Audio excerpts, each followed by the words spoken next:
Hello aspirant. So this was our last problem. इसके आगे कुछ प्रॉब्लम्स और हैं, उनको सॉल्व करके इस टॉपिक को हम फिनिश करेंगे in this video. So this question is saying the value of limiting moment of resistance for a RC column for M25 grade of concrete and Fe500 grade of steel is given by।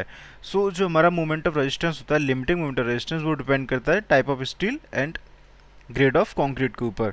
तो पहले हम सब different type of grade of steel के लिए MU limiting की value को mention कर लेते हैं। For Fe 250 grade of concrete, value of mu limiting is 0.148 fck bd square. For Fe 415, its value is 0.138 fck bd square, and for Fe 500, its value is 0.133 fck bd square. So in our problem, grade of concrete is given as M25 and grade of steel is given as 500. So let's put these values in this value. So for Fe 500 and FCK M25, mu limiting is 0.133. FCK given is M25, so FCK is 25 and BD square. And after calculating age is 133.25, its value comes out 5 6 6 6 6 2 5 2 3 3. So its value come out 3.33 BD square. So hence option is the correct answer. You can remember value of ME limiting for different grade of steel, which I mentioned here in this table. So let's go to another problem. Problem saying, in limit state design of RC, the strain in tension reinforcement should not exceed. So this is a standard codal provision. अगर हम strain diagram draw करते हैं, suppose this is a strain diagram.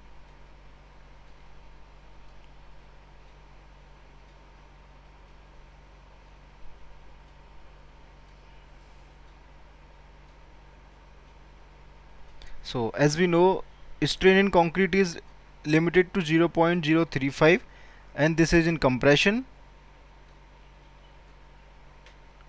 and strain in steel permissible value is 0.002 plus 0.87 F by ES. This is the maximum strain that can be that can come in steel. So it's a ultimate strain. So hence option D is the correct answer. Let's go to another problem. In limit state design of reinforced concrete, deflection is computed by using. So see, in reinforced concrete, deflection is computed by use of short term and long term value of model of elasticity. And if we see the short term value of model of elasticity, short term value of modulus of elasticity elasticity is FCK 5.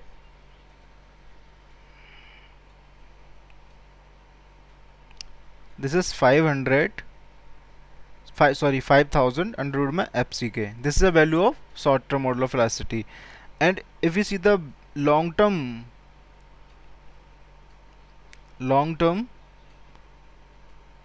value of the effect of creep coefficient will be come in this. So this will be 5000 under root में FCK divided by 1 plus theta.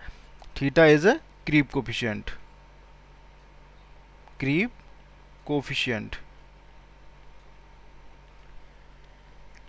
So option D is the correct answer.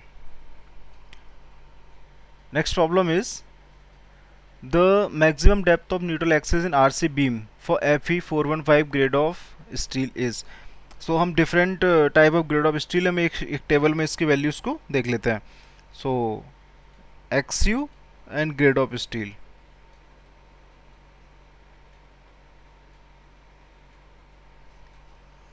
Fe 250, Fe 415, Fe 500, Fe 550. So for Fe 550, the value of XU is limiting is 0.53D, and for 415 it's 0.48D, and for Fe 500 is 0.46D, and for Fe 550 is 0.44D. मैं इसको clearly थोड़ा लिख देता हूँ. 0.44D, 0.44D. So for Fe 415 grade of steel, its value is 0.48D. Hence option B is the correct answer. Next problem is, यहाँ से हमारा pre stress start होता है. As per IS code the minimum grade of concrete for the design of pre stress concrete structure. So it's values M30. Actually pre stress जो हम करते हैं किस दो स्टेप में होता है, दो टाइप से होता है. फर्स्ट इज प्री टेंसेंड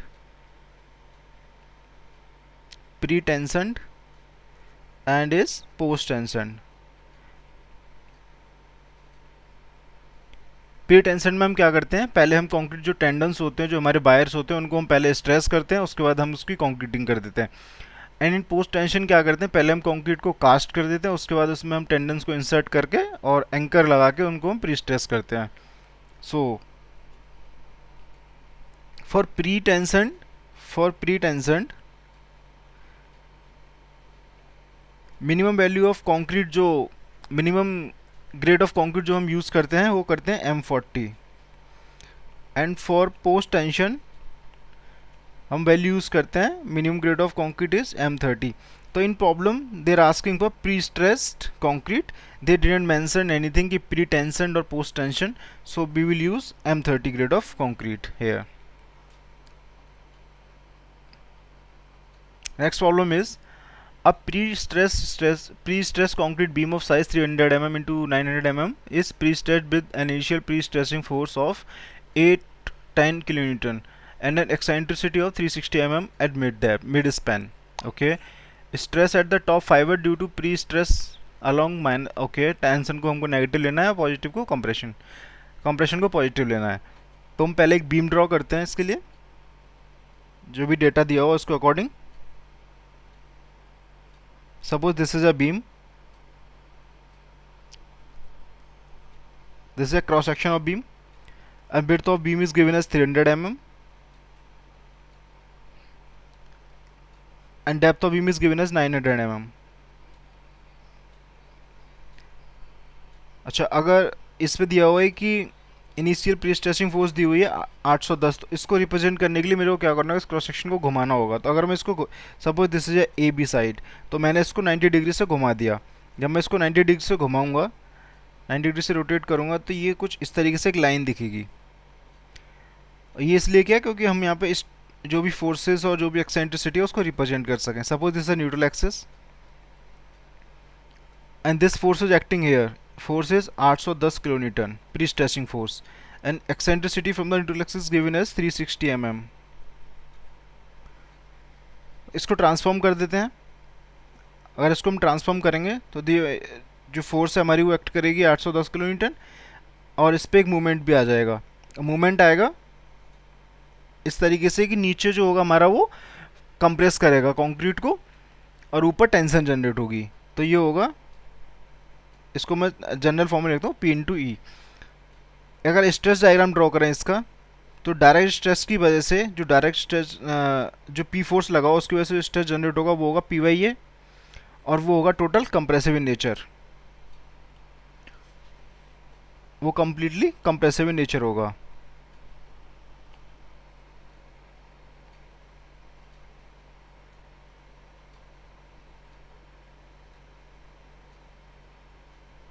और कंप्रेसिव को हमें पॉजिटिव लेना है, this is positive, and this stress will be generated due to the direct force.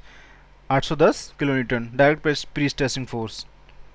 और वहीं अगर इसी जगह पे अगर इसका हम इस बेंडिंग की वजह से, इस मूवमेंट की वजह से अगर हम स्ट्रेस डायग्राम ड्रॉ करेंगे तो नीचे जो आएगा हमारा, वो नीचे कंप्रेसिव फोर्स आएगा, ऊपर जाएगा वो टेंशन फोर्स आएगा।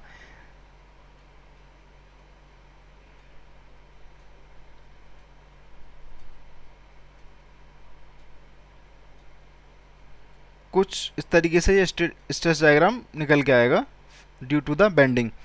एंड ऊपर जो होगा वो हमारा टेंशन होगा, नीचे जो होगा वो कंप्रेसिव होगा, कंप्रेसिव स्ट्रेसेस जनरेट होंगी। तो हमसे जो पूछा गया है वो टॉप फाइबर में पूछा गया है। तो stresses F T eight top fibre अगर हम देखते हैं तो क्या होगा, पी वाई ए और माइनस, क्योंकि ऊपर जो टेंसाइल स्ट्रेसेस हैं टॉप फाइबर में, तो ये हो जाएगा P E moment divide by I into by. P is given as 810 kilonewton converted into Newton divided by area, cross section area given as 300 into 900 minus 800 P is 810 converted into Newton, kilonewton converted to Newton, into eccentricity is 360 mm, and by is the distance from the neutral axis from the extreme fiber. So it's a 450 mm because it's a 900 mm, so this is 450 mm divided by I is BD square, B 300, BDQ 900 का cube divided by 12. After solving this value will come out 3, 20 is gone, 1 is here, and this is 9, or this is 9 is cut off 3. Okay इसे cut करने के बाद 3 आ जाएगा, तो यहाँ पे value कम निकल के आएगी 3, और इसको सॉल्व करने के बाद वैल्यू निकल के आएगी 7.2। तो जब हम इसको सॉल्व करेंगे तो वैल्यू आ जाएगी 4.2 नेगेटिव न्यूटन पर mm square. So hence option D is the correct answer. इसको यहाँ पर करेक्ट कर देता हूँ, थोड़ा ये न्यूटन मिस हो गया, न्यूटन मिस नहीं होना चाहिए।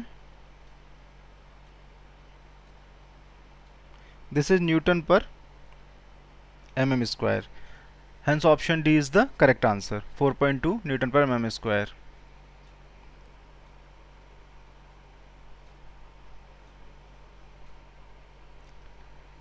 Hope you understand this.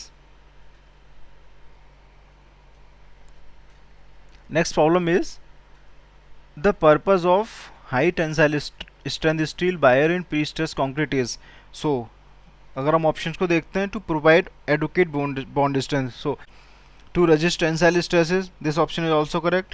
To impart initial compressive stress in concrete, so this is also correct. So all option is the correct answer. Option D is the correct answer. All options are correct. Next problem is, which of the following laws occurs only in post tensioning pre-stress concrete structures? See, the problem is saying कि post tension members के अंदर ही किस type के losses होते हैं। So the losses due to friction occurs in the only in the post tension member, so hence option is the correct answer. Next problem is concrete or pre stressing work should have minimum compressive strength of, so as we see earlier minimum compressive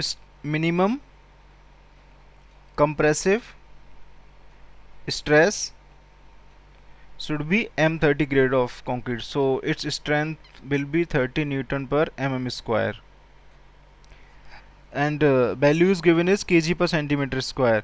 So हमको इसको convert करना होगा, 30 Newton converted into kg, that is 9.81, and mm square is converted into centimeter square, so 10 power minus 2. So after solving it it comes out to be more than some with 300 plus some value, so hence option C is the correct answer. अगर मैं इसको 10 ले लेता हूँ 9.8 की जगह पे, if I consider it 10 divide by g को अगर 10 ले लेता हूँ into 10 power minus 2, sorry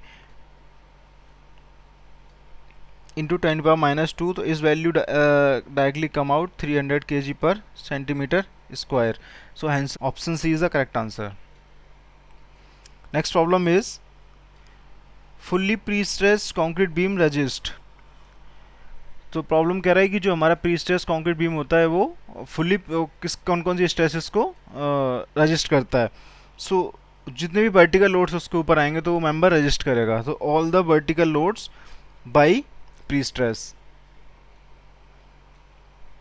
so next problem is pre-stressed concrete is more desirable in cylindrical pipe subjected to। so अगर हम सिलेंड्रिकल पाइप्स की देखें उसमें पानी फ्लो करता है और वो कम्प्लीटली फिल होता है, पाइप जो है कम्प्लीटली फिल होता है पानी से। Suppose this is a pipe,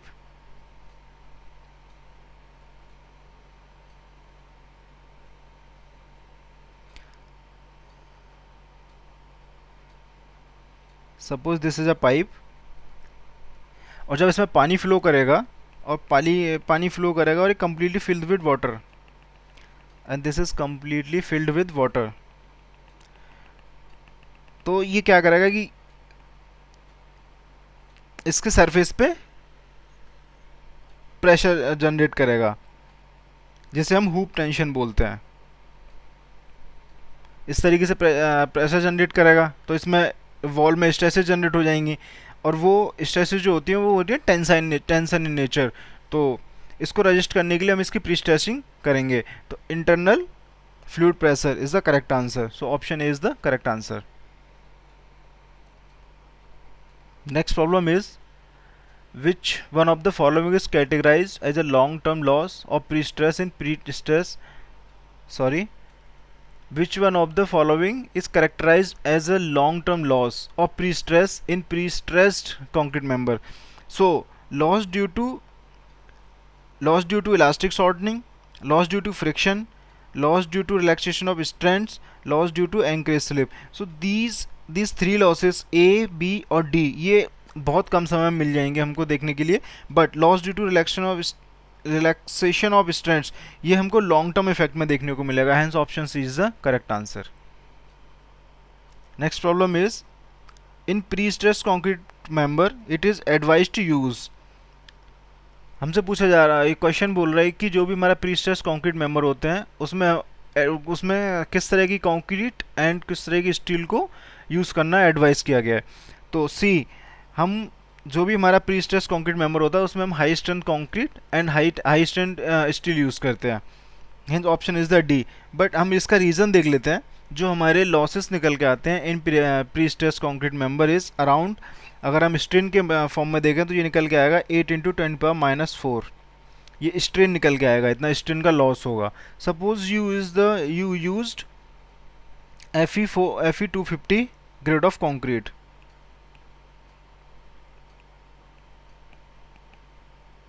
just a minute. और अगर हम इसका स्ट्रेस का लॉस देखें तो स्ट्रेस ऑफ लॉस निकल के आएगा इसमें एफ स्ट्रेस कितना निकल के आएगा 8 × 10⁻⁴ इंटू 2 × 10⁻⁵। इतना स्ट्रेस का लॉस निकल के आएगा। तो अगर मैं इसको कैलकुलेट करूं 8 × 10⁻⁴ इंटू 2 × 10⁻⁵, इस comes out to be 160 Nm/mm²। Suppose अगर आपने Fe250 कॉन्क्रीट स्टील यूज़ किया तो आपको कितना स्ट्रेस मिलेगा, कितना स्ट्रेस होगा? ये तो कुछ भी स्ट्रेस नहीं निकल के आ रहा। इस 250 minus answer it's 90। So it's a very less. सारा का सारा स्ट्रेस तो हमारा इसमें लॉस ही हो गया, 160 लॉस हो गया, हमको मिलेगा कितना 90। तो इसी चीज़ को देखते हुए हम high strength concrete and high steel को यूज़ करते हैं इन pre stress concrete members. So next problem is the minimum grade of concrete that can be used for pre-tensioned beam section is, as we discussed in few problems before, it's a M40 grade of concrete which is used for the pre-tensioned beam। अगर यही post tension होता तो इसमें हम M30 grade of concrete use कर सकते थे minimum. Next problem is what is the minimum grade of design mix concrete for post tension pre stress. ये same problem, it's M40। What is the shrinkage strain post tension member after 8 days of pre-stressing? Okay, so it's a standard value. Its value is 3 × 10⁻⁴, directly given in code. So and the option is A is the correct answer. Next problem is loss of pre stress in pre tension as compare to post tension is. So जो loss निकल के आते हैं pre tension pre stress pre tension member के अंदर, वो post tensioning से ज़्यादा निकल के आते हैं because of the elastic shortening. So hence option A is the correct answer. मैं यहाँ पर रीज़न लिख देता हूँ, due to elastic shortening. So hence option is the correct answer. Next problem is, what is the relaxation loss in pre-stressing steel if the initial stress level is 50% of characteristic strength of pre-stressing steel. So its value directly given in code, and जो code हम use करते हैं for the pre-stressing is IS 1343। IS 1343 हम use करते हैं for the designing of pre stress members. So for the 50% of characteristic strength of pre stressing steel, इस relaxation loss जो निकल के आता है वो 0 न्यूटन पर mm स्क्वायर, जो कि कोड में डायरेक्टली गिवन है फॉर 0.5 fp। इसके लिए जो रिलैक्सेशन लॉस निकल के आता है वो 0 न्यूटन पर mm स्क्वायर निकल के आता है। Option C is the correct answer. So this is all about the RCC, जो कि क्वेश्चंस पूछे गए थे यूकेपीएससी में अब तक, वो हमने सभी डिस्कस कर लिए हैं।